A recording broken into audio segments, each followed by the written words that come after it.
Il governatore Luca Zaia l'ha definita una vergogna, eppure è una possibilità che alla luce di una sentenza della Corte di Cassazione potrebbe effettivamente concretizzarsi. Sul piatto c'è la sorte delle scuole paritarie. La Cassazione ha stabilito infatti in merito agli istituti scolastici religiosi di Livorno che dovranno pagare ICI ed IMU.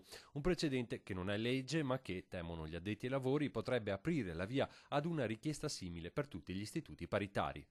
Perché se una scuola statale non paga l'ICI, non paga l'IMU, non paga l'IVA, dobbiamo pagarla noi che siamo scuola paritaria a tutti gli effetti da 15 anni ormai riconosciuti nel sistema pubblico dell'istruzione. In Veneto le paritarie sono oltre 1100, 229 delle quali in provincia di Treviso, e sono frequentate da ben oltre la metà dei bimbi, poco meno di 100.000 in tutto il Veneto. Il dover pagare l'imposta comunale sugli immobili aprirebbe ad un ventaglio di possibilità, come l'aumento della retta, che andrebbe a gravare così direttamente sui bilanci delle famiglie. Oppure ricadrebbe sulle stesse parrocchie. Nella peggiore delle ipotesi, secondo la FISM, si potrebbe arrivare ad una chiusura di molte scuole. La situazione è fluida e sebbene dal governo siano arrivate rassicurazioni attraverso la promessa di un regime di esenzione, anche la deputata del PD, Simonetta Rubinato, ha fatto sentire la sua voce, chiedendo un tavolo di confronto urgente sul tema a Palazzo Chigi.